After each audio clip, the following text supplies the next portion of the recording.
அனைவருக்கும் வணக்கம். இன்று ஆரோக்கியம் தரும் துளசி மாலை பற்றி தெரிந்து கொள்வோம்.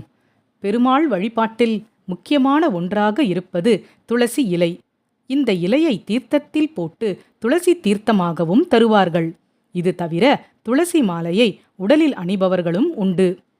துளசி செடியின் சின்ன சிறிய மரத்துண்டுகளை வைத்து தயாரிக்கப்படுவதே உண்மையான துளசி மாலை ஆகும்.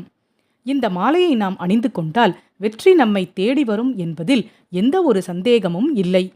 இதோடு மட்டுமல்லாமல் இயற்கையாகவே இந்த துளசி மாலையானது நம்முடைய உடலின் குளிர்ச்சியையும் சூட்டையும் சமநிலையில் வைத்திருக்கும்.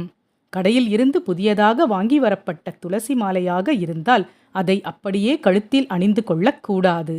முதலில் மஞ்சள் தண்ணீரில் அதை நன்றாக ஊற வைக்க வேண்டும். மஞ்சளை தண்ணீரில் நன்றாக கரைத்து கொள்ளுங்கள்.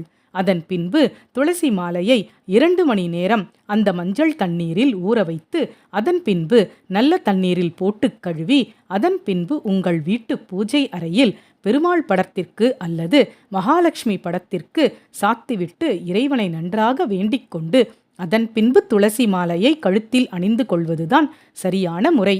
சிலர் இந்த மாலையை கழுத்தில் அணிந்து கொள்ளாமல் ஜபம் செய்வதற்கு மட்டுமே பயன்படுத்துவார்கள் அல்லது மந்திரத்தை உச்சரிக்க கணக்கு வைத்துக் கொள்வதற்காகவும் பயன்படுத்துவார்கள்.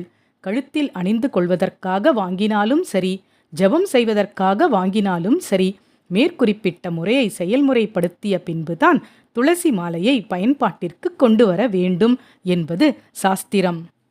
ஜெய் ஸ்ரீராம். நன்றி. வாழ்க வளமுடன்.